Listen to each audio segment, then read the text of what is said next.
sent him to get the Likkutei. Ah? I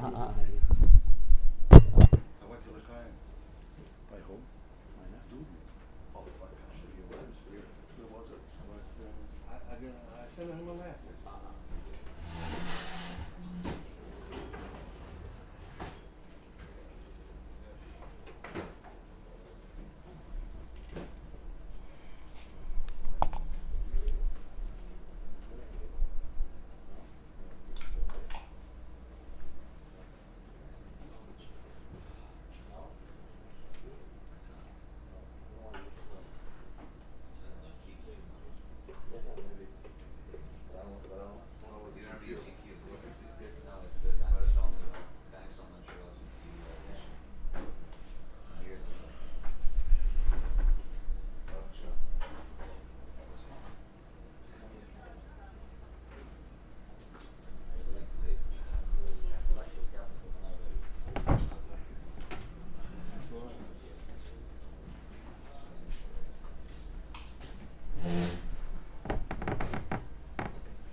Yeah.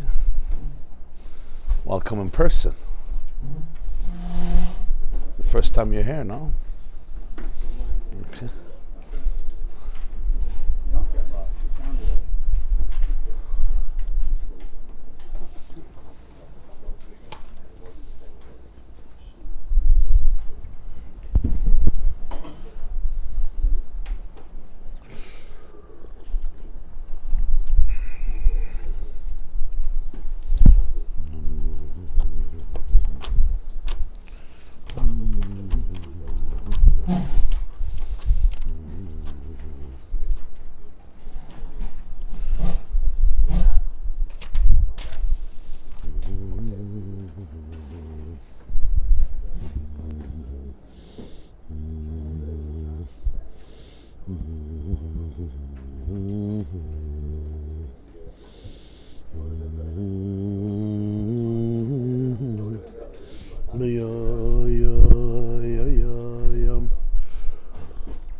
Moshe, we're good? Let's see the...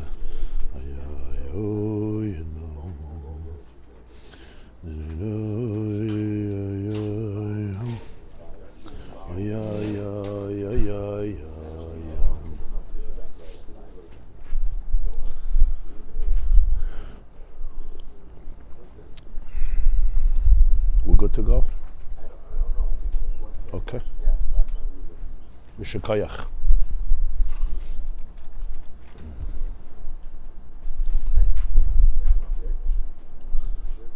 Why? I'll speak loud. Okay, good morning everybody. We're going to begin today a new Maamar from Likkutei from the Alter Rebbe, the Balatanya, on next week's Parsha, which is Chukas. It's a longer Maamar, so it's going to be a few shiurim Be'ezer Hashem, but we'll start today. So go to Parshas Chukas. The Maamar begins Vayidaber Hashem Zois Chukas HaTorah, and it's page 111. 111, you'll see on top it says Korach and Chukas, first column, on the right column. In the Hebrew it's Nun Vav, column 1. Daf Nun Vav, column 1. Today's class is dedicated anonymously by Mr. Anonymous. So thank you very much. With heartfelt appreciation to theyeshiva.net for the invaluable learning, spiritual development, inspiration offered to our Jewish community worldwide. May we all go from strength to strength. Amen. May Chayil El Chayil, and you too. I also want to dedicate the class to the Aaron Ben Sarah for Refuah Shleim and Refuah Kroiva. Aaron Feynman, one of the pillars of this Shir, who unfortunately hasn't been here recently. And we wish him a complete and speedy recovery. La'arichus Yomim V'Shanim Tovos. The Baden, you know the Baden. Yeah. Our very own chiropractor. Okay. But he's with us virtually. He's with us virtually, but not physically. Yet. Okay. This Maamar from the Alter Rebbe, he said, Shabbos Chukas, Tovkov Samachei. Tovkov Samachei would be in the secular calendar 1805. So he begins with the opening pasuk of Parshas Chukas. Vayidaber Hashem. Hashem speaks to Moshe and he says, Zois Chukas HaTorah asher tziva Hashem leimer. This is the law of the Torah that Hashem commanded, and he gives them the famous law of V'yikchu elecha para aduma. This is the law of what we call the red cow or the red heifer, that they should bring to you a para, a cow which is aduma. It has to be red, tmima, complete, no blemish, no yoke. Nobody ever worked with this cow to plow or put any yoke on it. And this para is then ultimately slaughtered, and it's burnt, and the ashes are mixed with the water of a spring, and the Torah goes through the whole procedure of how that's done, and ultimately there'll be a mixture of ashes from the cow with water, and this will be sprinkled on anybody who has come in contact with a corpse, what we call tumas misa, the impurity that comes from contact with a corpse, and it's done in a process of 7 days on day number 3 and day number 7, following which this person goes to the mikveh and can experience full purity. That's basically the halachas of paradigm, which occupies the whole first section of Parshas Chukas, because there's quite a few intricate and detailed laws. V'tzarech lahavin, he begins with what seems like a grammatical difficulty. The Haksiv Tchila, it starts off, the pasuk starts off, the Parsha starts off, Vayidaber Hashem. Hashem speaks. Rabbi Avram, could you bring me a chumash, the blue, one of the blue, Yishakayach. He starts off, Vayidaber Hashem.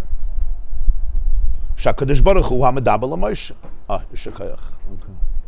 Hashem is the one speaking to Moshe, right? So it's like much of the Torah, the Ramban says that the Torah is written like Shlishi HaMedaber. The Torah says, Vayidaber Hashem al Moshe leimer. Hashem spoke to Moshe. So who's writing it?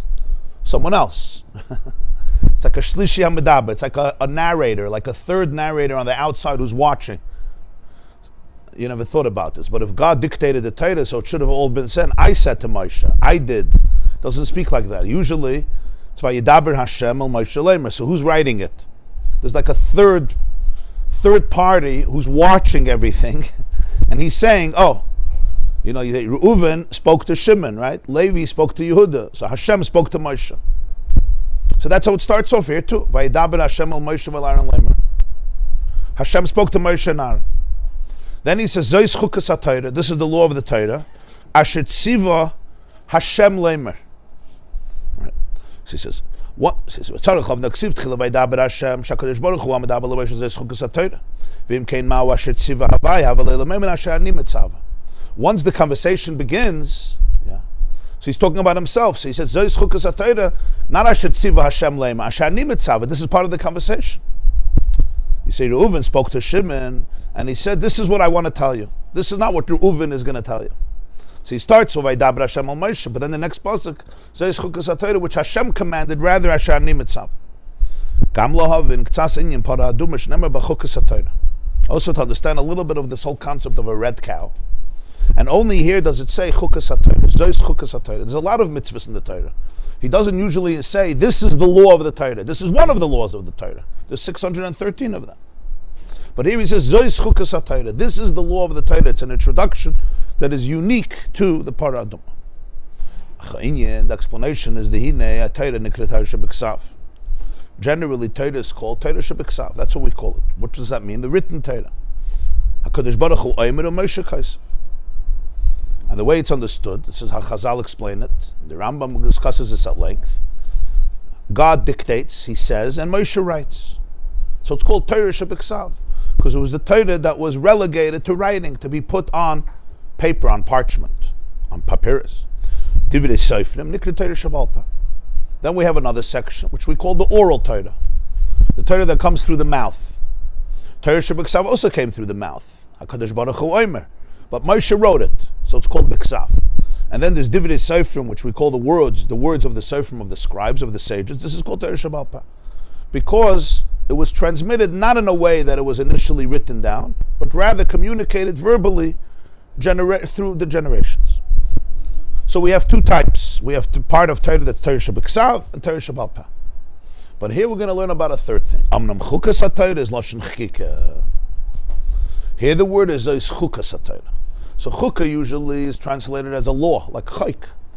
But the word Chukah comes from the word Chakuk. Chakuk means engraved. Chakasav B'Rabbis Reish Parsha Zu Chukah Chakakti. In Medrash Rabbis, he says in this week's Parsha, Chukah Chakakti, a law I engraved, from the word Chakuk, which is not written, it's engraved. Like we learned in a previous Maamar, where he brings the Medrash about Chakika. V'hainu, what does this represent? The way the Torah is in its source. Over there, it's called letter. It's like letters that are engraved.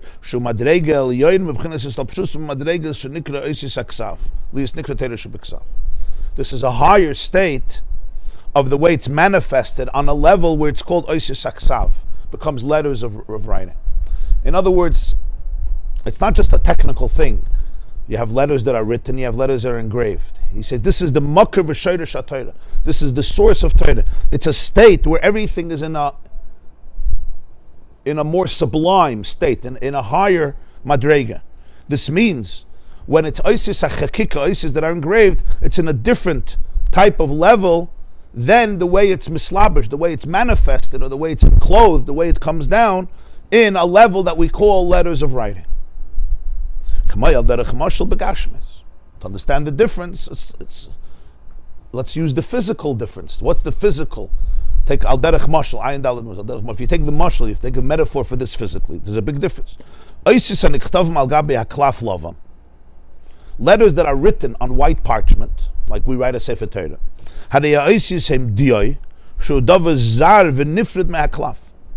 The letters are ink, which are essentially a distinct and separate entity from the parchment.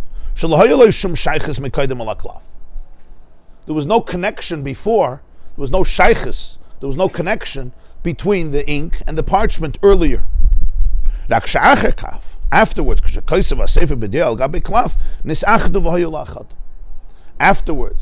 it takes the parchment and takes a quill, a pen, and dips the quill, the feather in ink, and now writes the letters on the parchment. So now they become nisached. Now they become united.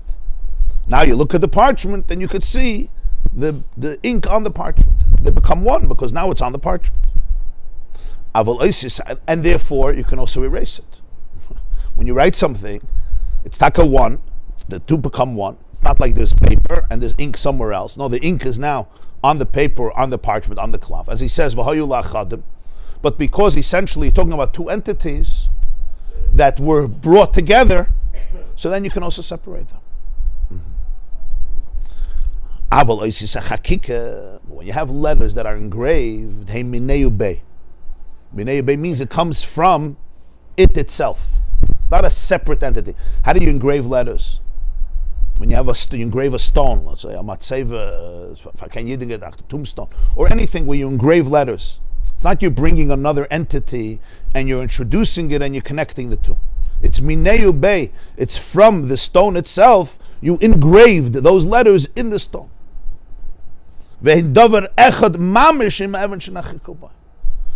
So it's not it becomes connected. It's one thing mamish with the stone in which it's connected.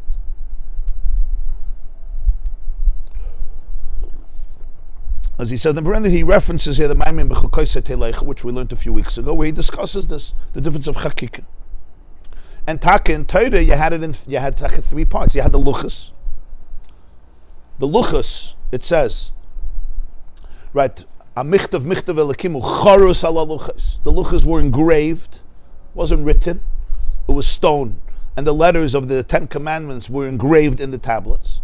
You had Torah shebeksav, which is the Sefer Torah, and then you have Torah shebal peh, which comes through the mouth, which is verbal. V'zeu zois chukas HaTorah. This is the deeper meaning when he says zois chukas HaTorah. It's not just this is the law of the Torah, this is one of the laws. It means that koloymar shaydei mitzvos para aduma sheichuka tamshichu l'mayla b'chinas oisis hachakika shel Torah. This mitzvah of the red heifer, the red cow, which is called a chukah, it's called a law, and a particular category of mitzvahs called chukim. This will allow you to access and communicate and tamshichu l'mayla. You're going to be mamshich. You're going to communicate which aspect of Torah, the oisis hachakika, the engraved letters. Liyis misham mamish yoyed v'nimshach b'chinas oisis haksav. Dainu b'teira shebeksav u'meteira shebeksav yumshach gilizeh b'teira shebalpeh. That the state of consciousness, of reality, that is felt in the letters of engraving should be communicated and experienced within the letters that are written, and from there come out in the letters that are said, that are verbally communicated. So from chakika into ksav, and from ksav into alpeh. Zois chukas HaTorah. V'hainu l'fisha mitzvahs para aduma hu klolos HaTorah k'may is boy. Because mitzvah of para aduma touches on something that represents the klolos, the collective theme and point of Torah, as will be explained. And for this,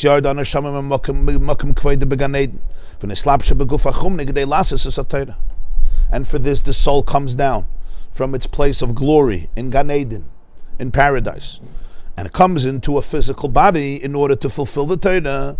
Like we say, Rabbi says, Hashem commanded us to do all of these chukim in order to have yireh. Vasisem oisam uksiv ushmartem. V'zeu vasisem oisam. We say at the end of Krishma, man tiskuru vasisem oisam chaytem is called mitzvah Hashem. You should see the tzitzis of chaytem is called mitzvah Hashem. Vasisem oisam. You should do them. So the Zohar says vasisem oisam. There's no nekudas, there's no vowels in a Sefer Torah. So you can also read vasisem atem. You're going to make them. Not you should do them. Vasisem atem. You will make them. Or there's another pasuk. Ushmartem es chukoise asher yasa oisam ha'adam. Again, you could translate it. The person does them, he fulfills them, or he makes them. Sha'adam huwa oisa oisan lemitzvahs v'chukim. The person makes them into mitzvahs and chukim. Meaning shemamshich oisan mebchinas oisis achkikir mebchinas Torah shebeksav. Because the person accesses, creates a link from the state of consciousness where it's engraved to where it's written. And then once there's yasa, well, now you could live in them. What's trying to live in them? The soul comes down into the guf, which this descent is for the sake of an ascent. In order to create this hamshacha from chakika, which is the arousal from a below, with all your heart. And then the result is the arousal from above, which is all these words that I command you should be on your heart, or will be on your heart. So he's saying here something very intense, very profound, that there's 3 states in Torah. There's oisis haksav, there's oisis hachakika, engraved, it's written, and there's Torah shebalpeh. Zois chukas HaTorah represents that this is connected to the level of chakika in Torah. To get in touch with that, you'll get in touch with it through this mitzvah of para aduma, because somehow this touches something that is very essential to Torah, and the soul comes down in order to make the Torah. What's trying to make the Torah? Not lasses to fulfill. That's literal. You came down. To make it actually, to turn it into Torah. It's a whole different pshat. Not lasses is a Torah, to do the Torah. In other words, just to do what I'm telling you, to actually make the Torah. You're the one who kevayachal has a tremendous impact on what Torah is. What makes it Torah is going to be your journey of your soul in here. And that's what he brings all these psukim. That Vaitzavenu Hashem lasses is kol hachukim eila. Not just lasses as in obey, fulfill what I'm telling you. Lasses actually to make it. You're going to turn it into chukim because you're going to access into Torah Shebeksav the oisis hachakika. Asisem oisam asisem atem. You're the one making it a mitzvah. Ushmartem es chakoyse asher yasa oisam adam. This is a very creative process. It's not just you're a passive, obedient creature who's doing what I'm telling you to do. There's something much deeper happening here. There's a very deep relationship. You are actually a co-creator. You're the one who's vasisem atam asher yasa isam adam, and then v'chai behem.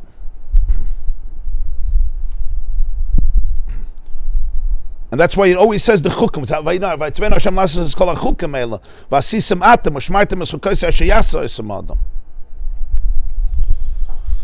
And this is how the soul experiences its aliyah, its ultimate descent from coming down into this world. And that's why it says Zois Chukas HaTorah. So there's a parenthesis here that some Chassidim gives references and footnotes. After the parentheses, 3 lines from the bottom, it says,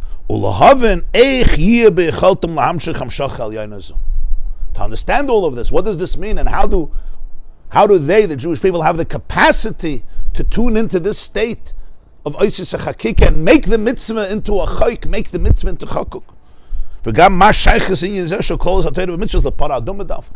And what's up is here by the red cow, what we're saying, that's something general here about the whole Torah that's connected to the Parah Aduma. Why? That here it says Zois Chukas HaTorah. Could have said by other mitzvahs, it doesn't, it says only here. So here he starts the explanation.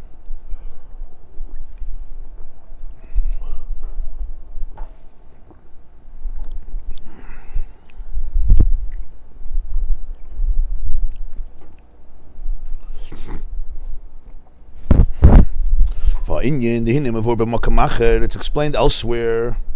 Sheklolus in Yena mitzvahs.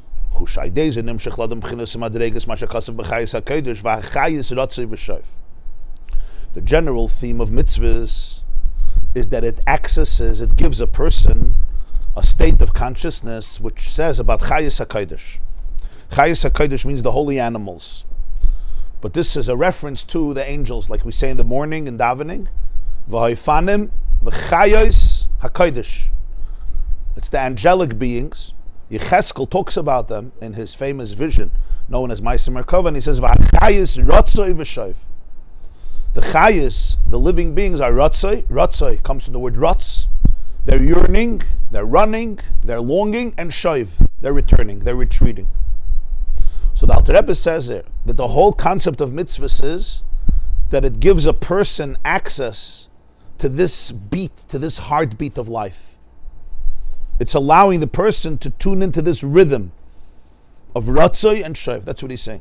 It's interesting words. That the whole inyan of klolus inyan of mitzvahs is a general concept of mitzvahs. That it's aidez and nimshich la'adam p'chines u'madreges ratzoi v'shoiv. Ratzoi v'shoiv is what's called the heartbeat of creation. HaChayis, the Chayis, he teaches the Chayis not just as the living animals, the angels, but also the Chayis is the whole source of life. The flow of life is Ratzoi and Shoiv. That's how it goes. It's constantly a state of Ratzoi, which is ascending upward, and then Shoiv, which is returning. Tension, resolution. It's a dance, yin and yang, of going up and coming down. Ratzoi is always a sense of discontentment, of going back to something, looking for something. And Shoiv is making peace. Complacency not in a sense of paralysis, but complacency with coming back, embracing what is.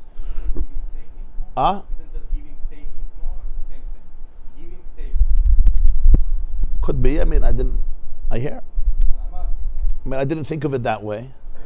But more Ratzoi, like from the word Ratz, right? Ratz means to run, or the word Ratzain, Ratzon is a pining, a yearning, a desire. Desire is always I'm looking for something, I'm seeking. I'm looking to connect, I'm looking for something, and then there's shoiv, which is coming back, returning. Don't run away. Come back here. So mitzvahs are all founded on that rhythm, tuning into that space of ratzon and shoiv, ratzon and shoiv, ratzon and shoiv. Because this is the heartbeat of life. The chayis is always ratzon and shoiv. V'zeh ma shekasav ba'Avram, halach v'nasaya. By Avram it says, he was always traveling. Halach v'nasaya hanegba in Parshas Lech Lecha. V'ma shekasav b'sefi Yitzirah, you have it in Sefer Yitzirah. This is one of the first texts of Kabbalah. Imratz libcha shuv le'echad. If your heart is racing, return to echad, to oneness. So he says, what's pshat? Ratz libcha is ki bina liba. It says in Zayar, in Pasuk Eliyahu, bina liba. Ratz libcha, what does it mean your heart is racing? Bina is connected to the heart. Like we say in the morning of Ino V'Rachaman, v'sein b'libeinu, bina. Give our heart bina, perceptiveness. Ki bina liba, bina is associated with our chaydei bein and b'gdulas Hashem. Through meditation in the gdulas Hashem. Gdulas Hashem means the infinity of Hashem. Ech ki b'yud nivra olam haba. The Gemara says in Menachos Chavtes that the whole olam haba was created with a yud, the letter yud, and this world with the letter hey. Ki b'yud ke Hashem tzurei lamim. So the Gemara says yud and ke, yud is olam haba and hey created this world. Which means afilu olam haba, even olam haba show tainu gain case.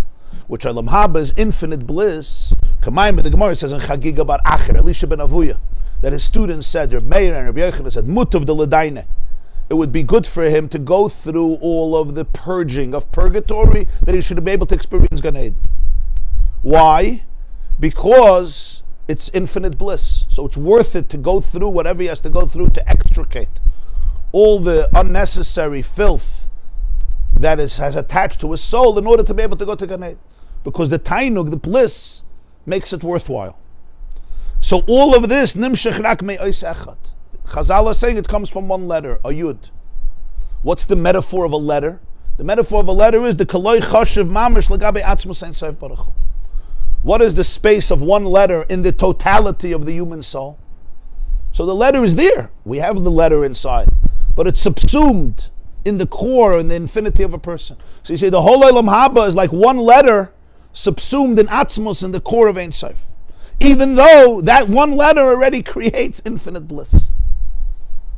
But it's still experiencing bliss. So it's only one letter that's extracted, so to speak. It's a flow, it's a filtered flow of consciousness that can only be described as one letter in the totality of the soul experience. What is that letter? It's a letter, it's there. It has energy.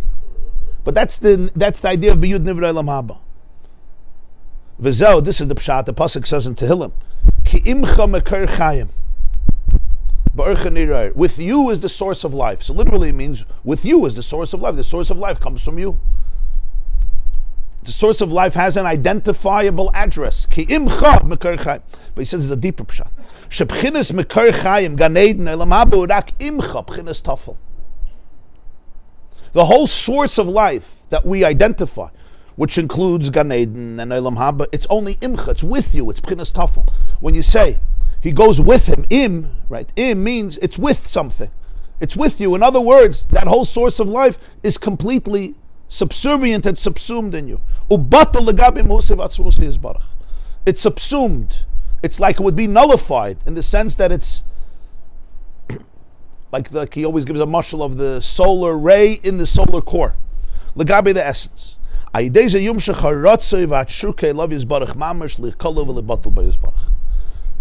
There's nothing profounder that creates a ratzah. It creates a longing. It creates a longing that I want to have the essence. I want to have the ultimate truth.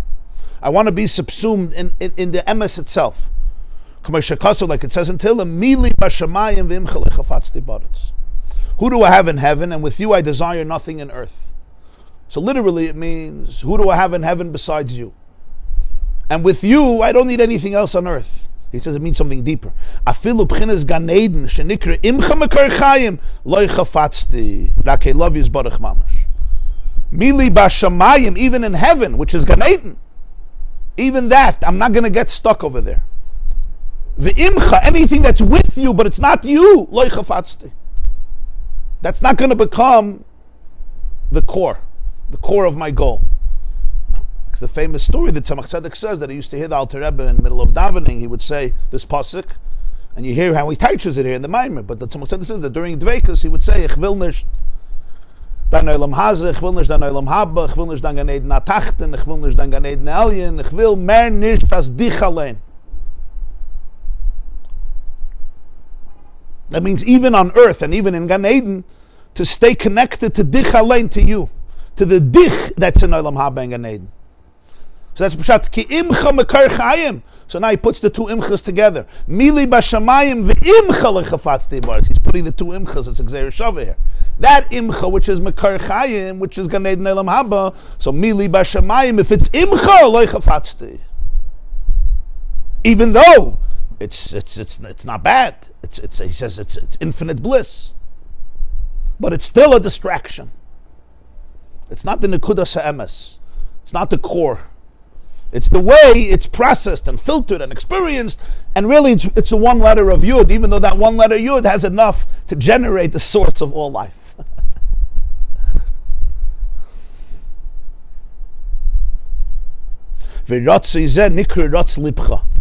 This is what the Sefer Yetzirah means, Ratz Libcha. The heart is racing. It represents the element of fire in the heart, which represents the thirst, the yearning.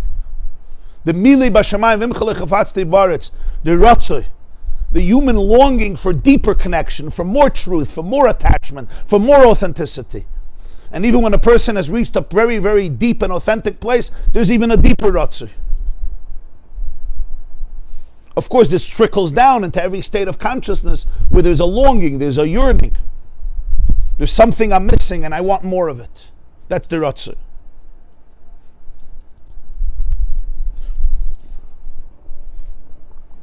Of course, not everybody translates every longing as this. But Alter Rebbe is saying, I'm going to give you the secret, that ultimately all longing is connected to this. All longing of a person. Not everybody is when they're having a longing or desire, this is exactly how they're going to describe it. But he's saying if you sit for years and you'll go through everything, go through, you can go through the whole process. You'll take away all the layers, you'll find that this is the Ratzah. The Herst, this is the Ratzah.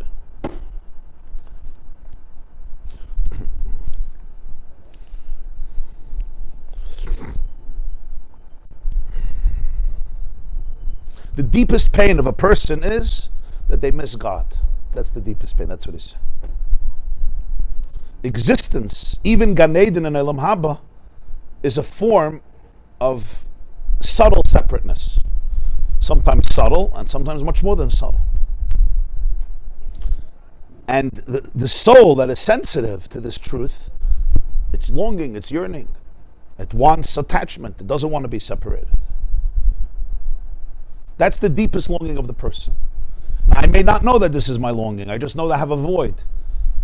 So I want this, I want this, I want that. This one is looking for attention. This one is looking for validation.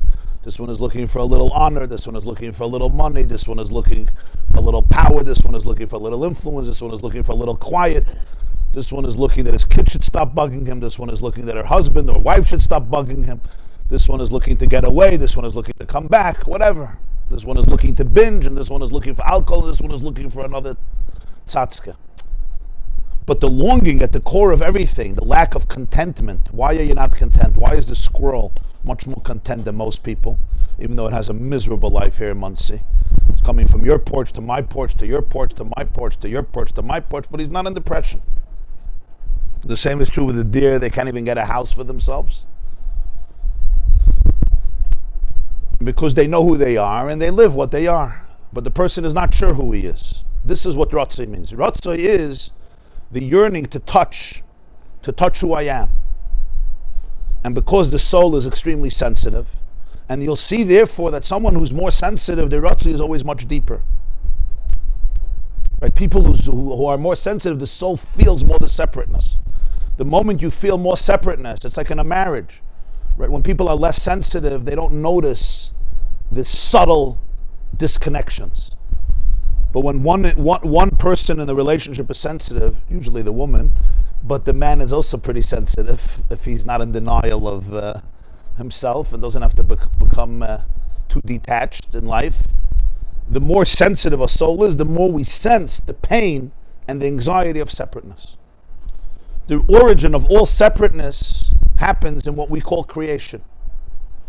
Creation is this process of biyud nivra elam haba, be'ei nivra elam haza. For elam haza and elam haba to exist as we know it, it's like a letter extricated from the core of infinity to be filtered into a letter that becomes the source of Gan Eden or of this world.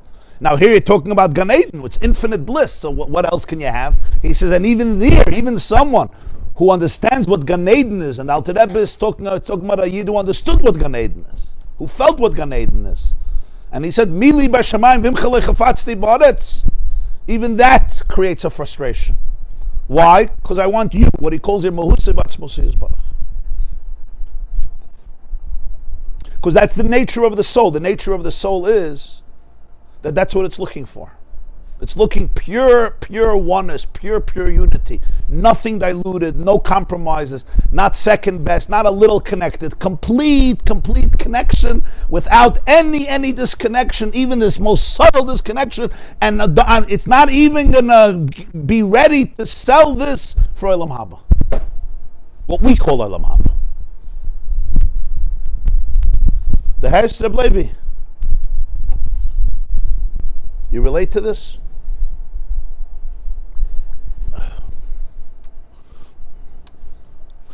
If all the layers are peeled away, you relate to this. If not, you don't relate to it. So this is called Ratzai. This is the essence of Ratzai. Again, it trickles down into billions and trillions and endless levels, wherever a person is. But this is the Nekuda, this is the core of the heartbeat of life, that a soul that is alive experiences this. This is called Ratz Lipcha. There's a Yesod HaEsh, it's an element of fire. It's a discontentment, but a very powerful discontentment. Not a discontentment in a miserable way, a discontentment because of its openness to truth. And because of its openness to truth, it's driven by this Ratzai. And other things are a distraction. What happens often in life is everybody's looking for contentment. So we get stuck and we sell ourselves. You short circuit the fire of the soul for less than what it's really looking for. And then there's always disappointment, always. Because it was never this. Those who have been suffering from addiction know this, right? What is all addiction? Really, there's a Ratzai in the soul. What's the Ratzai? The Ratzai is the soul misses God. It's like a child missing its mother, missing its father. I may not know that I miss, but that's only because I miss it so much. And then when I know that I miss you, I'm already much closer. When I miss you and I don't know that I miss you, I'm already much further. It's not like when you don't know that you miss me, you don't miss me. It just means that you don't even process what's happening. You're not aware of what's happening, and therefore you're not even sensitive and respectful to the energy. But the soul is. But I can't even process it or do anything to help it because I'm in denial of it. When somebody misses their mother or misses their spouse, etc., and they know it, so there's already a deep relationship. I want you, I'm looking for you, I know what's bothering me, and therefore I know that something else won't do that.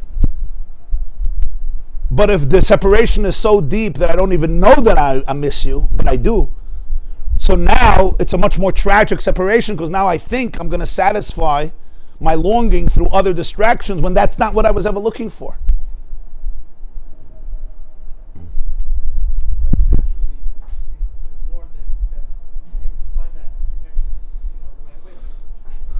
Of course, we get lost, and one of the coping mechanisms is that I want to be happy and comfortable, and therefore if there's an attachment that I was looking for and I can't get, I will create counterfeit attachments that will at least allow me to survive.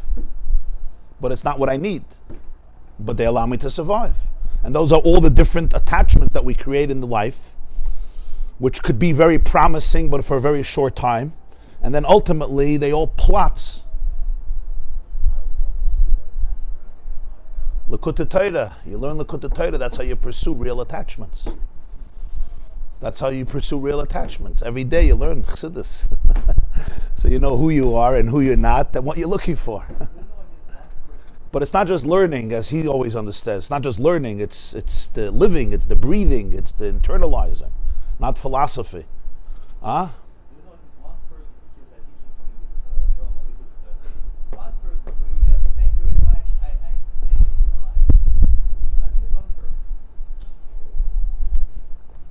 He wants to know if there's one person that I know who healed addiction through Likkutei Torah.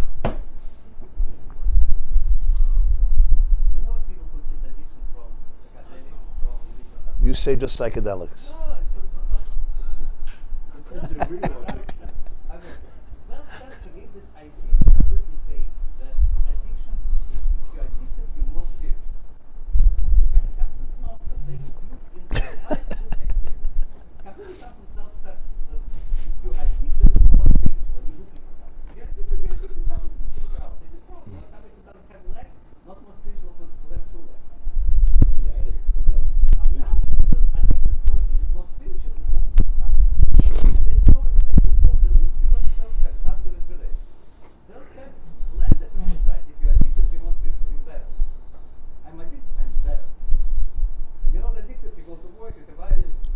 You're saying those of us who are not addicted have to feel bad about ourselves.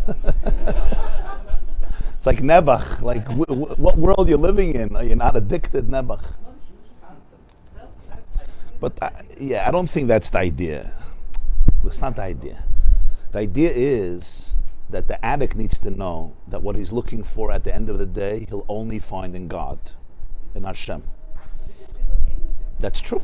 That's true. You're right. You're right.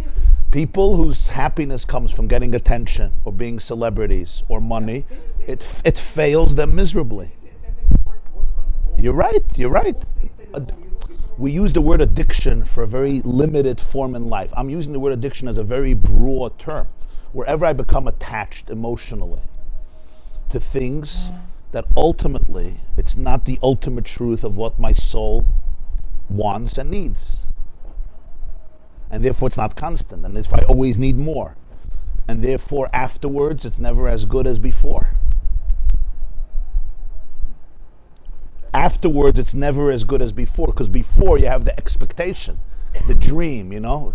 That's how you know when it's touching something real and touching something not real. When you're touching something real, afterwards it's much better. Of course meditation. Of course meditation. Yeah, he says here is beinanus. That's how he started off. The whole Rutz always requires his beinanus. The word his beinanus comes from the word bina liba.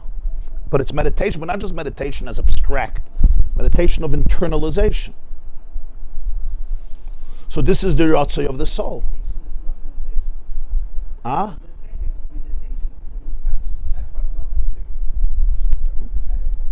Okay. You don't have to apologize. I appreciate your questions and comments very much. They don't have to. Gesundheit, Gesundheit. Everybody can share exactly where they are. It's fine.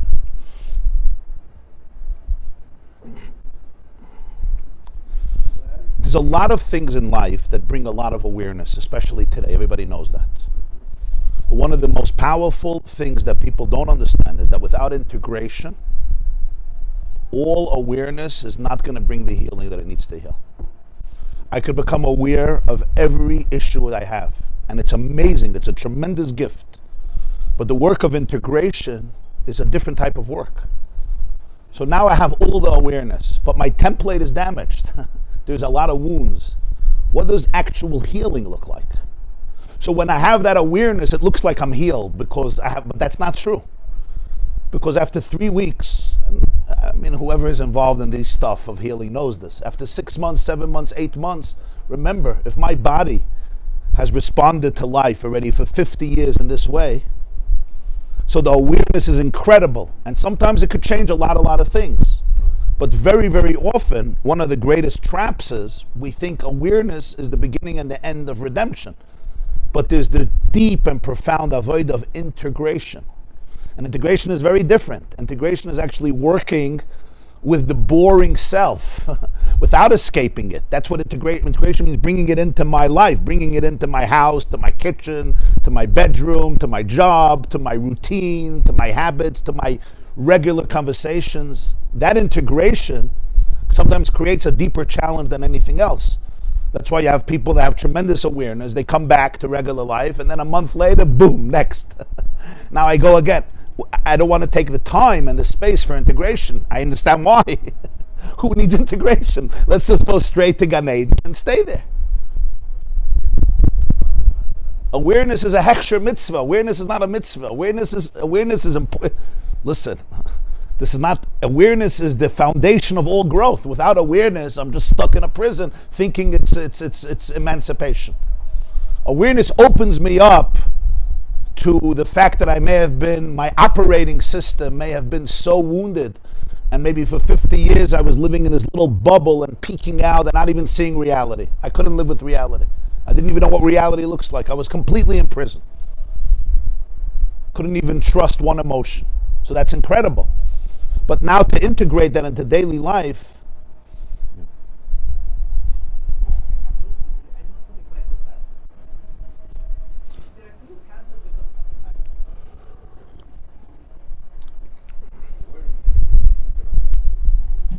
yeah,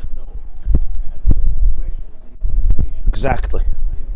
Awareness is the interface. Awareness is the interface to a higher reality, to a truer reality, to a more transparent reality. But now, what about your nervous system?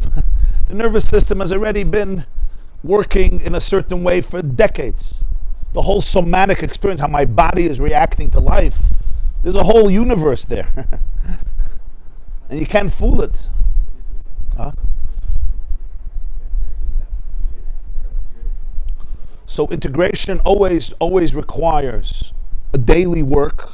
We need a support system for integration. And we need ways of translating that awareness, right, into chaye yom yom, into daily life. And that's where the learning has such a powerful effect, the integration of it. That's number one. Number two, even when it comes to awareness, somebody once told me, if you can go to Hawaii, you can go to the most beautiful place in the world. If you don't know what an ocean is, you never heard about an ocean. So you see it, but you don't have words for it. So you see it, it's like, wow, but you don't even know what you're seeing. In all your journeys, to really know what you're seeing, that's chassidus. People come to amazing places with this bliss. They don't know what they're seeing. And therefore, when they don't know what they're seeing, they don't know what to take with them tomorrow. What did you just see? I felt amazing. What did you see? What did you see? You have to have a vocabulary of the soul. You have to have a vocabulary of Ein Sof. People, it was incredible, amazing. I never felt. I got it. It's amazing. You know, the Riviera is incredible. The moon is even more incredible, not as comfortable. The vocabulary of the soul is a vocabulary one needs to know. This is the vocabulary of the soul. And I'm just pointing out some other points, but your points are well taken. So this is Ratzei. Afterwards, Shuv le'echad. The line starts echad. After Ratzei comes Shuv. What's Shuv? Shuv is return. Return to where? To echad. What's pshat? V'nimshech machmas ha'izbeininus b'seivav kalam. Shuv comes from another meditation. Not another, but tuning into what we call Seivav Kalam. What's pshat Seivav Kalam? Seivav Kalam means the infinity of the divine energy that encompasses. Seivav means surrounds, but here doesn't mean surround as around, like from the outside. Surrounds means it encompasses. It saturates all the worlds. Asher ein lefan of Milo Mata. There's no higher and lower by Seivav. Just like in a circle, where's the beginning, where's the middle, where's the end, where's high, where's low? I don't any point. What do you say? This is the beginning and this is the end. This is close to him and this is further from him. When you have not a circle, you have, let's say, a kava line. You say this is the beginning, this is the middle, this is the end. In a circle, I don't know. So the point is, ein lefon of Milo mat v'olam esel yonim imasiya gashmis shovin etzlo yizbarach. So the highest worlds and the most physical, concrete universe, what we call Olam Asiyah, It's identical. Kamashakosov, the Navi says, Yirmiyah, Es Hashamayim v'Sa'aretz ani malei, im kein lo shayich rotzoi v'aliyah, ki hu nimtza lamata kamei lamayla. So then the whole term rotzoi, running, vu loivstu. He's here just like he's there. Nimtza lamata kamei lamayla. That's Shoiv. Shoiv is the recognition that right here you have everything. It's not a process. It's an event, not a process. This is it. Nimtza lamata kamei lamayla. The term mata and maila is our terms, which is a spiritually sensitive term. How could you compare Olam Asiyah to Olam Atzilus? The state of consciousness here is like, the Alter Rebbe says in a Maamar in Korach actually, that the state of consciousness of Asiyah relative to Atzilus is like a doimim relative to Medaber. You ever saw an ant crawling, right? That ant also has a brain. You have a brain, the ant has a brain. And in the ant's brain, he's also figuring out life. What do you think the ant is doing? He also has philosophy. He doesn't call it philosophy. Whatever he calls it. We have sophisticated words, yeah? I once heard from Eli Wiesel, he said that Jews love fighting by nature. He says they're just Jewish, so they gave their fighting sophisticated words. So he says we fight with the whole world and we give it a name. It's called sociology. He says then we fight with God, so we also give it a name. It's called theology. And then we fight with ourselves and we call it psychology. So we give it terms. The ant also has a state of wisdom. The ant doesn't have consciousness. It has a whole world. It has it figured out. This is what I got to do today. You know, ants work very, very hard. They don't take off on July 4th. There's no July 4th.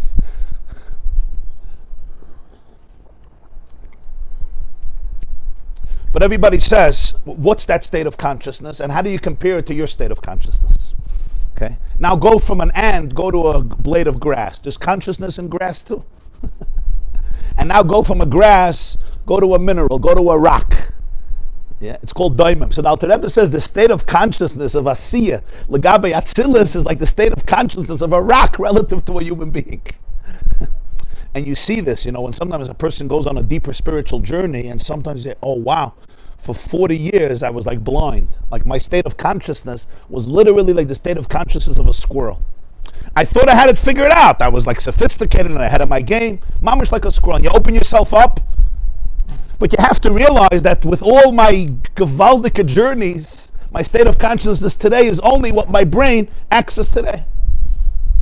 You go into Yitziri, you go into Bri, you go into Atzil, it's a whole different state of consciousness. That's why he says Gan Eden is infinite bliss. That's what creates Ratzei. That creates a longing, a yearning. I'm looking. And what am I looking for? I'm looking for truth. I'm looking for connection. And it doesn't stop in Gan Eden. I want Atzmos. That's Ratz. What's Shoiv? Shoiv is...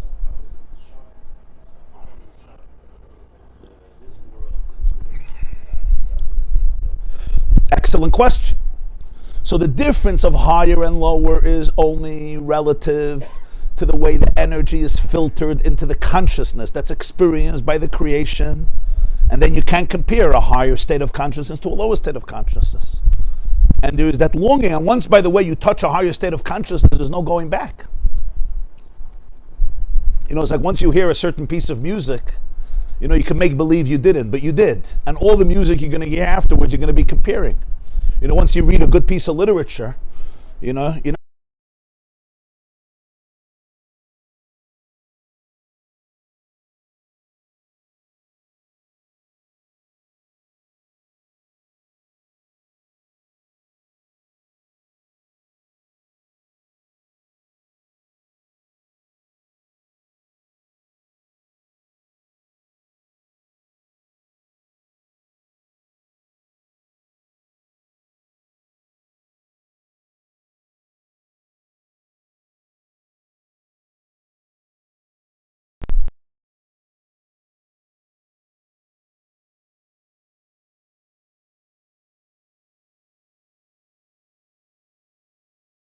From the Baal Shem Tov, you know that it says Shivisi Hashem Lenegdi Summit in Tehillim. What does that mean? I place Hashem before me constantly. They say that, you know, the Yerushalmim, the Jerusalem Jews are Leitzim. They know how to make a good joke. They have a cynicism to them. You know, Yerushalmim. So they said there was one Sayyid, it can't take Yerushalmim. Yeah, they're very good at this. So they say there was one Sayyid, they say that he knew the whole Torah. Maamar's the whole Torah. He had a photographic memory and he learned his whole life. So he knew for Tanakh and Bavli, Yerushalmi and Mishnayos, Gemara, Medrashim, Zoyar, Rishonim, Achrayim, Maamar's knew everything.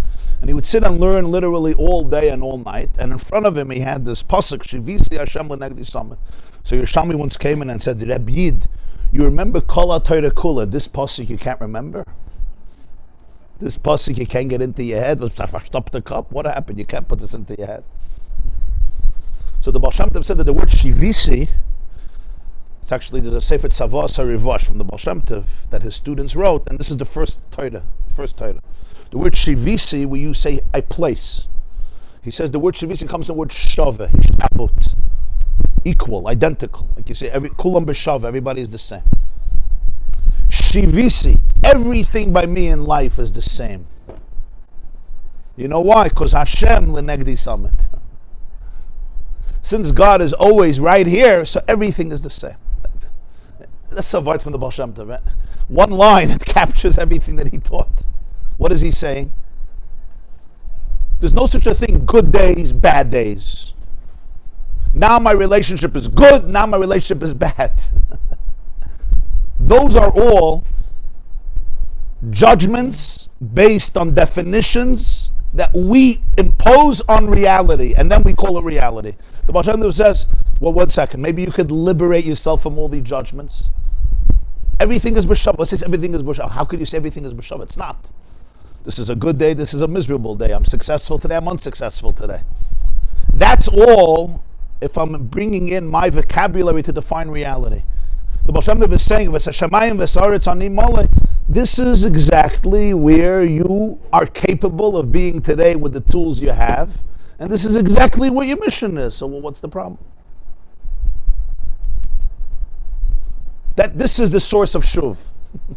This is the source of shuv. But the Alter Rebbe doesn't start with shuv, he always starts with ratzah. Because if you start with shuv, you know what happens. Huh? It's just complacent. Like, it's a form of ratzah. Is there's a longing, there's a yearning, there's a lack of satisfaction, and then shuv is, but there's something deeper, and the deeper is nimtza lamata kamay lamayla. What makes this low and this high? Who says this is Gan Eden and this is Gehenna?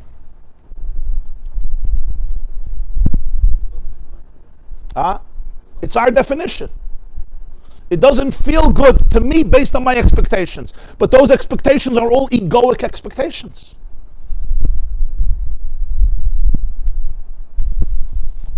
It's a very profound way of living. Because my life is falling apart. What you decided what it means that life doesn't fall apart, and now your life is falling apart. Maybe your life is unraveling and allowing you to become a humble, curious human being so that you can actually become a normal person. Maybe that's what's happening. That's what I would argue. Maybe your life is not falling apart. Maybe your life is coming together. In order to come together, it has to get rid of all the toxicity and all the stupidity, so that's what's falling apart. I don't know. But that's what Shivisi means. Shivisi means don't give definitions. Be open. There's a flow of consciousness. There's a flow of life. Don't go out of the flow and become an objective journalist who defines what's good and what's bad. I don't know. That's Shivisi. That's Shoiv.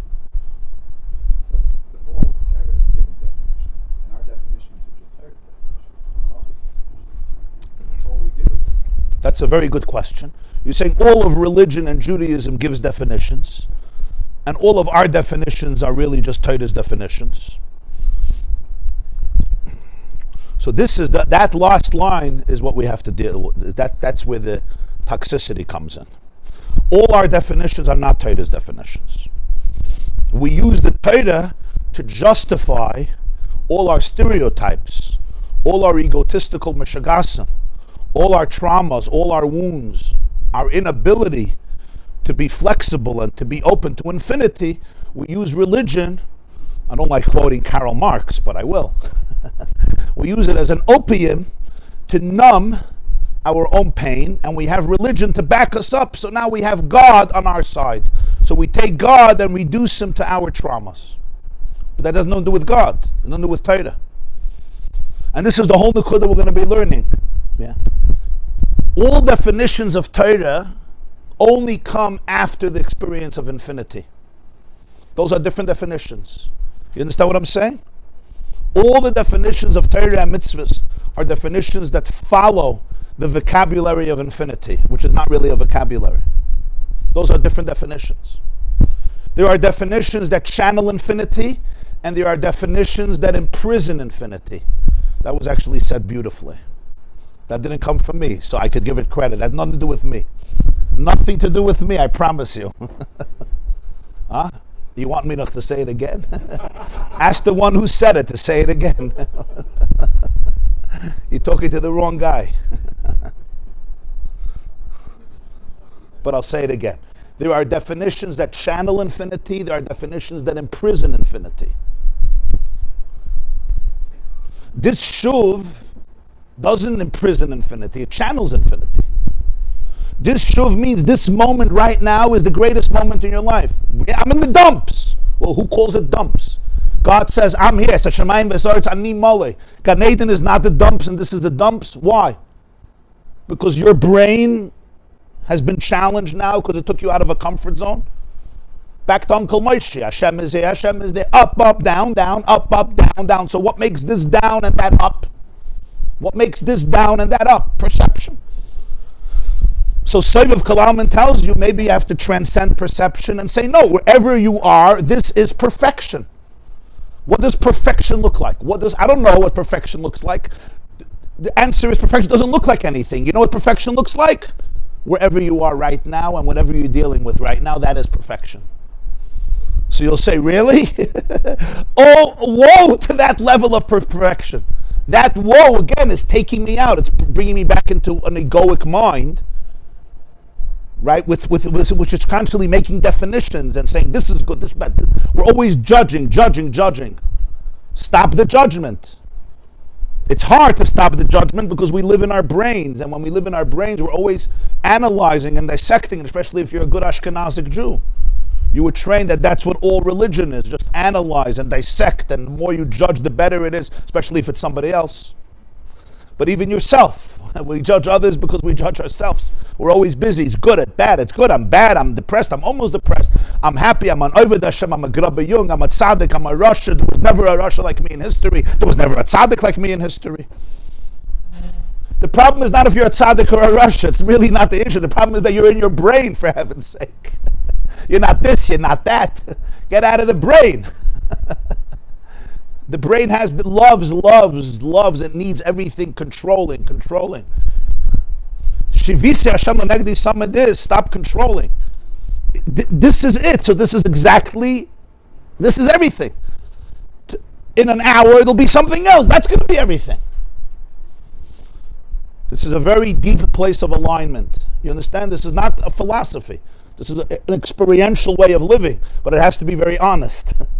Because if it's not honest, you can become cuckoo. You understand? If your child falls, chas v'shalom, and breaks his arm, and you just say shivisi, it's perfect. Shivisi, then you're a shugana, and you're also a Rasha Merusha. Now I'm going to judge you. In other words, you understand what shivisi? Everything could be used in crazy ways when a person uses it as another escape. Yeah. You once spoke about, I think, the difference between worshiping God and worshiping religion. Yeah. I always talk about that. So maybe you can explain a little bit in this context of filters and what it means actually to worship Hashem versus perfect. the type of Jews that we are. So I think worshiping religion is, like somebody once said, we create institutions to facilitate our dreams, and then we become prisoners to those institutions. Like sometimes you'll have a school. The school was created to be there for the children. But then the school becomes an objective in and of itself, divorced from the children. So if a mother says, my child really needs this is the school policy. The whole school was created to help these children. But then we become prisoners to those institutions. Now I know it could be complicated and you have to be sensitive and it's not always black and white, but I'm just bringing out the concepts. That's what happens also in religion. Like religion becomes divorced from Ein Sof. It like becomes a self-contained reality, and that's a subtle form of Avodah Zarah, right? What does Avodah Zarah mean? I take a statue and I reduce God to that statue. God isn't the statue. We're not afraid of statues. We're not afraid of trees. What's the problem with worshiping a tree? There's an incredible word from the Pliability of Barditchev. The Kedushas Levi, he writes this in Parshas Shoftim. He says, Mutter l'shtachvos l'tzadik. He brings it from a pasuk. Interesting thing. You're allowed to bow down to a tzaddik. That's what he says. Why? Because Hashem is everywhere. The only thing that blocks it is the ego. When somebody realizes that there's no ego, so then I'm just a channel for oneness. So the problem is not a tree or the sun or the moon. It's all representations of God. It's when I reduce God to the sun, to the moon, to the tree, to the statue, to my perception. So then definitions are not channeling infinity. Definitions become imprisons of infinity. And that's where judgment is born. Where's judgment born? Judgment is born. I'm better than you. You're better than him. I have to be better. I'm going to be better. It's all a form of being stuck in a place where I'm not transcending the egoic mind. And by the way, this can also become a trap in the opposite way. Talking about traps. What's the opposite trap? The opposite trap is people who love saying, I don't judge anybody, ever, and there's no right and wrong. In other words, somebody sent me a podcast of somebody, and he explained, like, any form of Judaism you want to practice is fine. Don't tell me how to do it, and I won't tell you how to do it. Right? It sounds very liberal and open-minded, but this was his excuse of never, ever, ever, God forbid, curtailing his Yetzer Hara and talking about God's will, because everything is just open and infinite. What's infinite? Nothing with infinity. This becomes your Avodah Zarah. My Avodah Zarah is, I have no spine, I have space for everything, always, I have no positions, I have no opinions, I have no experience, all moral relativism. Everybody is equal, everything is equal, shivisi, but it's the opposite of shivisi. So everything, that's why there's so many traps that we all fall into, and we understand why. This one's comfort zone has become rigid and judgmental, and this one's comfort zone is, I don't even have any standard. It's another way of dealing with pain. It's another way of dealing with pain. If I have no standard, then there's no pain. There's no challenge. There's no stimulation. There's nothing to look forward to. I don't have to sacrifice anything. There's no ratzoi. Everything is good. This is where shivisi becomes a corrupt concept. It's like I'm in a sewer system, I'm in a cesspool, I'm sick, I'm toxic, and I'm poison, and I'm blaming that also on God. That's why ratzoi and shoiv is the only rhythm that means you're alive. Ratzoi without shoiv is not life, because you're always disengaging, you're always frustrated, you never accept, you never celebrate. Shoiv without ratzoi is death. Because all it means is smugness, complacency, paralysis. Your typhus? Did I answer your question? I tried to, at least.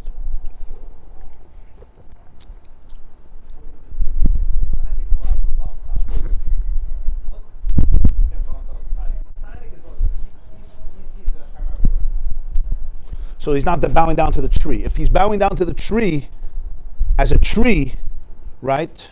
So now we're getting into the problems with Spinoza and pantheism and all that. You're right. If he's bowing down to a tree, it's a problem. You could say when a Jew bows down in shul, yeah, he's bowing down to a stender. The answer is, yeah, if he's bowing down to the stender, it's a big problem. If he reduces God to a stender, whatever that looks like, that's an issue. And this is what pliability means. Pliability means I'm a pliable person. The brain, neuroplasticity is also spirituality. Neuroplasticity means our neurons get stuck in defining what reality is. And all growth happens through neuroplasticity, through opening ourselves up to alternatives, to different perceptions, to the fact that maybe the way I see it doesn't capture the full truth. Yeah. You create new neural pathways, yeah. So that's the nekuda of these two steps, ratzoi and shoiv. And in every, that's why the heartbeat is essential to life, right? The doctor checks the pulse. What is he checking? If you listen to the pulse, the Alter Rebbe says this in a Maamar. That's Ratzoi and Shoiv. The heart, what creates the heartbeat? The heart contracts and the heart expands. And when it contracts, that allows the blood to go out and to begin the circulatory journey, the circulatory system of bringing nutrients and oxygen to every cell throughout the entire organism of the person. And then it expands. So that's the concept of constantly. There's going back to the source, and then there's bringing the life force back. Take the respiratory system is built the same way. The inhaling and the exhaling. One without the other, the whole rhythm of life is interrupted. These are not just biological realities, they're spiritual realities that are represented in biology. Everything is connected, everything is one. So I inhale, right? So now I brought in the life force into myself, and then I exhale. And now I need a new chayas to come into me. And that's what I inhale. That's why breath work is so powerful. There's a Maamar from the Alter Rebbe in Chanukah, Torah Meketz or Chanukah. He explains that breath, right, it's tuning into this whole Ratzon V'Shoiv thing. Today, a lot of people discover the power of breath work. But you have in Kabbalah and Chassidus, you have a lot about it. Because the neshama, is connected to this rhythm of Ratzon and Shoiv. And all Ratzon and Shoiv, Ratzon brings you closer to your source. It opens you up to that, to higher consciousness, which creates a lot of longing and a lot of tears. Because what are the tears? It's tears both of remorse and regret of seeing truth, and also of gratitude to see such truth. And then there's shuv. And shuv is bringing it back to my reality right here, right now. One is rooted in Mamala Kalalman, one is rooted in Soivav Kalalman, which is even deeper. So shuv, in a way, has a depth that the Ratzi doesn't have. Because shuv says, come back to echad. What's that come back to echad? Realize that everything is echad. So the lowest is not any lower than the highest. Nimtza lamata kamay lamayla. So shemayim v'saretz ani maleh. You toif is the nekuda here. Huh? And we have to honor both rhythms. You have to honor it. It's like a rhythm. It says in every niggin has both, right? A good niggin, right? A niggin has rotzeh and a niggin has shuv. You ever notice what makes a song a powerful song? There's tension and there's resolution. Always. Tension is the song is telling you there's a search, there's a yearning, there's a tzimoyin, there's a thirst. Tzama lecha nafshi, right? Take taka. Tzama, Alter Rebbe is a niggin. Tzama lecha nafshi. You see, that's rotzoi. Kama lecha besori b'yeretzi yaveya v'yef b'li moyim. You hear rotzoi. Then what does he do? That's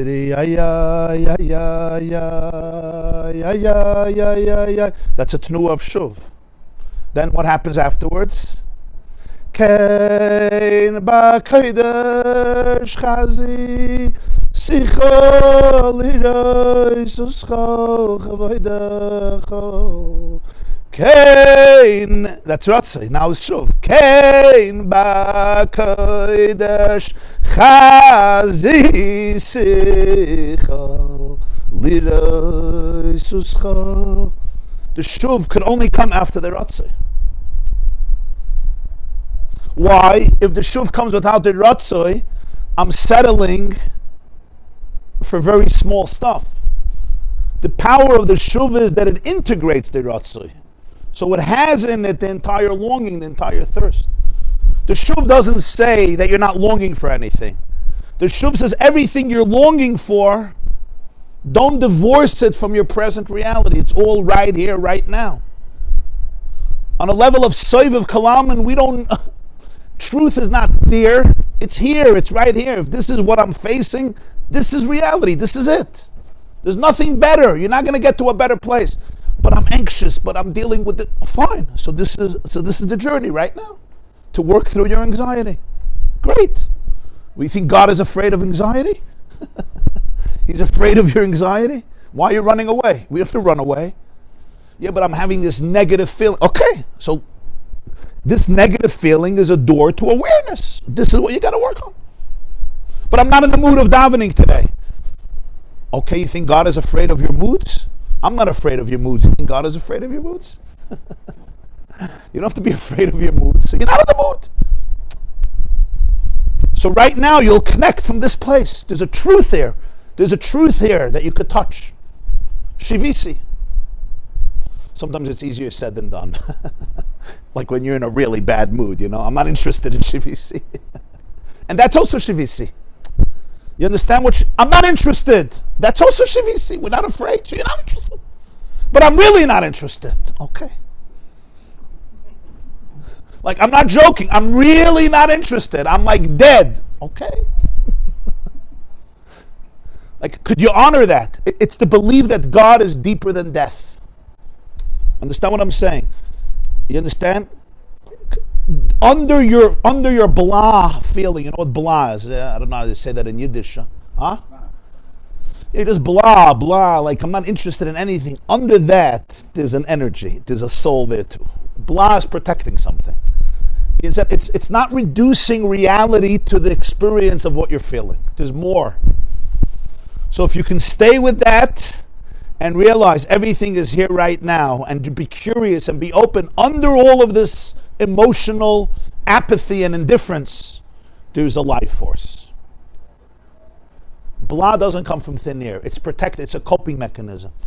People think when they're lazy, really think when I'm having a passion to something destructive, it's a coping mechanism. When I'm angry or jealous, it's a coping mechanism. When I'm lazy and indifferent, it's not a coping mechanism. Of course, it's the biggest coping mechanism. In fact, it's the most sophisticated one because it's not confrontational. One of the best coping mechanisms is, I'm not interested, really. There's no such a thing, you're not interested. No soul was ever not interested. Even monkeys are interested. Mosquitoes are interested. Bees are interested. You ever saw a bee saying, I'm not interested? So you think you're not interested? The sun is interested. The moon is interested. Everybody's interested. Every leaf is interested. Look at them. They're all interested. They're all curious. They're all working. You think you're the only creature in this whole universe? I'm not interested. I mean, it's like the teenage thing to do. I'm not interested. It's a coping mechanism. It's a coping mechanism. It's a way of eclipsing the pain that I'm dealing with or I dealt with. And this is a wonderful way of doing it. I'm tired, I'm exhausted, I'm depressed.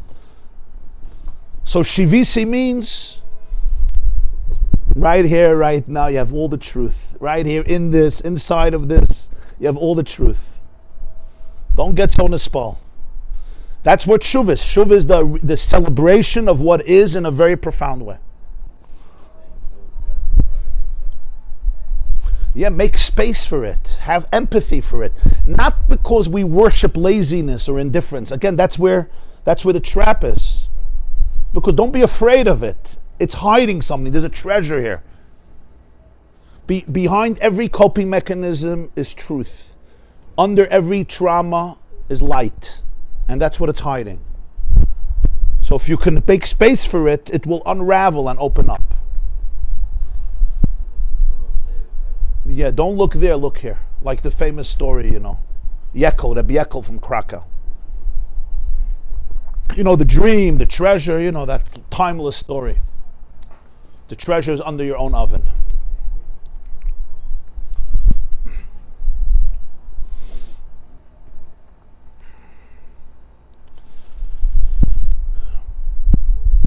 So we're going to see this Maamar is going to show how the whole Parah Aduma, the ashes in the water, is basically this rhythm. And that's where cleansing comes from. That's what he's going to continue in the Maamar. So this is an introduction to explain the whole idea of Zois Chukas HaTorah. Because life, it's so easy to go to Ratzah or to go to Shoiv, to go to one of the two. All Torah and mitzvahs is really negotiating the rhythm of Ratzah and Shoiv.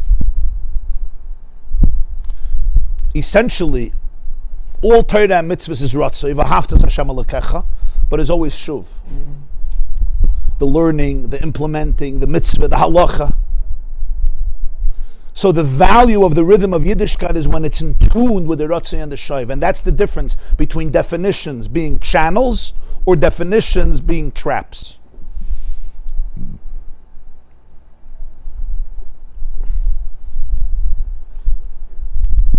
Yeah, every mitzvah, the whole Torah mitzvah is tuning in, it's living by the rhythm of ratzah and shayv. So there's always a yearning, there's a longing, there's a lack of complacency, there's a lack of smugness, which is what keeps a person alive. And then there's always tuning into the fact that right here, right now, is where everything is. And don't allow yourself to get distracted from that. Which then brings you to another ratzah, which brings you to another shul, which brings you to another ratzah. And just like when the person doesn't say, I want my heart to stop beating for a couple of hours. Or I'm going to stop breathing for a day. I already breathed yesterday. We're going to stop breathing for a day. We'll resume breathing tomorrow. We all understand the joke. But spiritually, it's the same thing. Detaching from the rhythm of life is a death sentence for the soul. The soul needs to be alive 24/7. And being alive is ratzah and shayv. Ratzah and shayv, that's what life is. I'll conclude the shir with a story. There was a Jew I knew. He was already much older when I knew him. His name was Reb Mendel Futterfass. Reb Mendel Futterfass was a Soviet Jew from the communist Russia. And in 1946, after the war, many Jews left Russia with false documentations that they were Polish citizens, because Stalin allowed Polish citizens who escaped the front into the Soviet Union to leave. So hundreds and hundreds of families falsified documents, and that's how they got out of Russia. My father's family, my mother's family, they all got out of Russia with false papers that they were not Russian citizens. It was a lie, but that was the only way you could leave Russia. If not, you stayed there until, Gorbachev, or maybe a little earlier if you were lucky. So Reb Mendel Futterfass, his wife and child left already, and he was about to leave and they caught him. And he actually helped forge passports. And he was involved in spreading Yiddishkeit, so he was sent to the Gulag. He was sent to the Gulag, I believe, he was there for 10 years, 9 or 10 years, Siberia. And then Stalin died in 1953 and things became a little easier, not much easier, but a little easier. And ultimately he was liberated. He got out. And he stayed in Russia till the 60s. In the mid-60s he was freed, he came to England, America, Eretz Yisrael. He moved to Eretz Yisrael after. Not many people survived Siberia. You couldn't. First of all, the malnutrition and the coldness. You're talking about, it could be places 70 below zero in the winter. 70 below zero. And you didn't have enough food. You didn't have heated homes. They were in barracks. And there was slave labor. So tens of millions died in the Gulag. Tens of millions.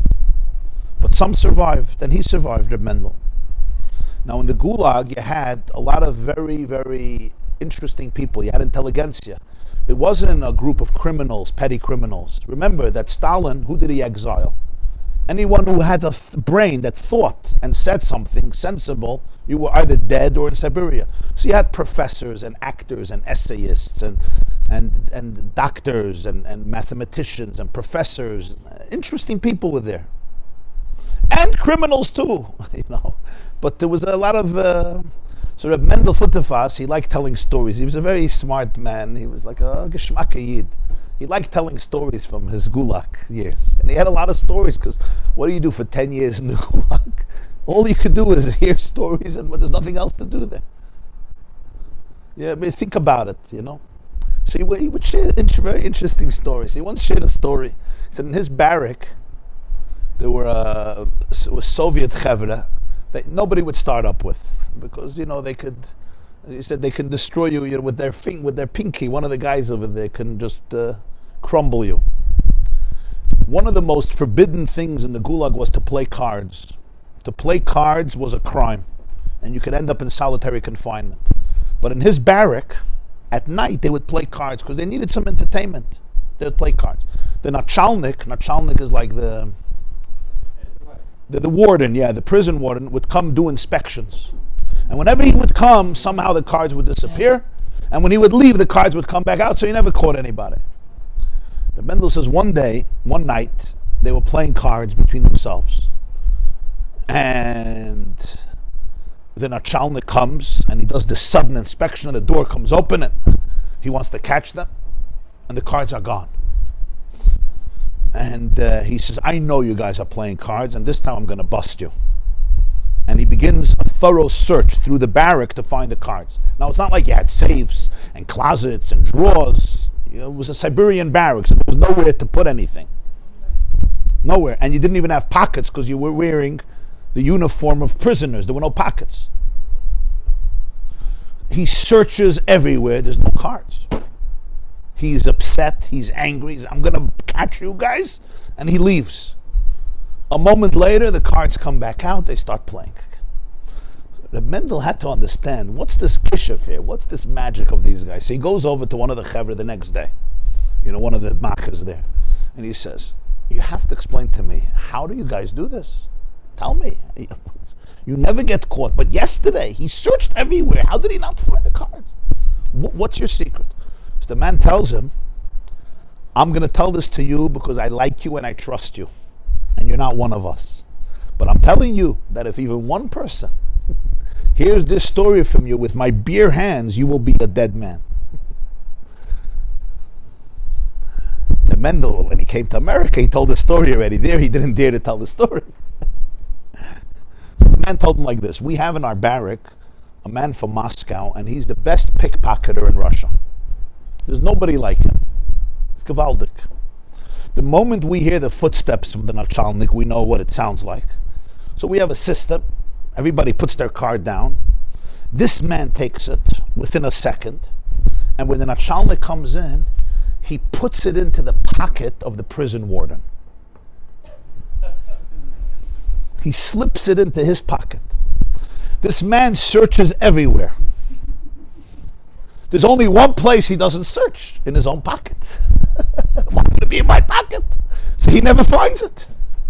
Right before he leaves, the pickpocketer takes it out, and we continue playing. That's what he told him. So the Mendel, he was a wise man. He turned to the Bachram, and he says, this is the story of life. Everybody is looking for their happiness in other people's pockets.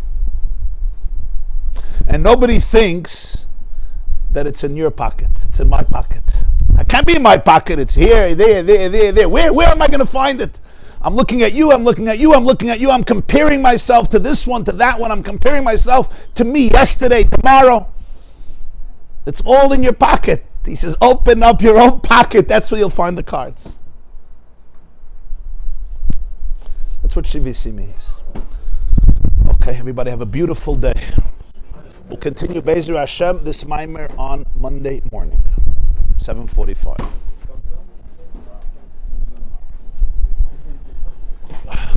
Tzloch Rabbi. Geschmack Meisa, huh? The Mendel Futterfass. Thank you for coming. Hatzlacha, huh? The Mendel, he would say. I knew him very well. I mean, yeah. Thank you. I got two this week, so I think we use it to His name was Reb Mendel Futterfass. I bought the book after the Rabbi told the story a while ago. There's a book on Reb Mendel. Oh yeah? Yes. It's a little like children's book. Yeah. Stories. They have the story? No. Yeah, it's from Chukas. Oh yeah? Yeah, it's great. Morning, Rabbi. How are you, my dear? Hatzlacha. I knew your whole name from you. What? Rabbi Jacobson. Yeah. You have any house or what? I have it. How about it? Thank you for coming. Thank you. You said all because of him. Thank you for coming. Got the ad for the morning. We're visiting from Miami, so we have to go. Okay, gewaldig. Thank you for gracing us. Let me ask you a question. You said that what a part of show is learning tools. Rotze too. Right. But a woman who doesn't necessarily have classes available. You're the one who sent me a message a while ago. A woman who doesn't necessarily have access to beautiful shiurim all the time. Do you have any advice for something like that? Everything is online. I'll say. That's where you heard everything. 100%. But listen, the truth is everyone has to integrate it in their own way. You know, one person needs maybe to take some walks or exercise or focus on their nutrition or their davening or their learning or their exercise or their relationships. I mean, you know, everyone. You know, life has to be tailor-made. So I think everyone has to, you know, figure out what's suited and what brings out the best. Obviously, there's things that, you know, we're all the same, but then there's the unique, you know, the unique avoid of every person. Yeah. Is there anything on Shabbos? Oh yeah. Just Shabbos, yeah. Oh, you're here Shabbos? Yeah. Yeah. Was machte der Bavram? Thank you. How was the gathering of... Intense. It was very intense, yeah.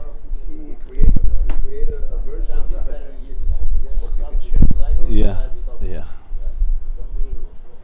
You're very fast back and forth. Yeah. Ratzei V'Shayv. Today, Ratzei V'Shayv happens like this. It's not like Amal. Ratzei took 1 year, Shuv took another year. Today it's as a... Was machte der Pshal? They get it to, you gotta stop.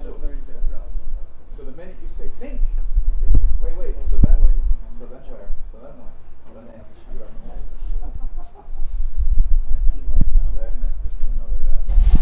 way. Let me just shut this 1 second. A minute.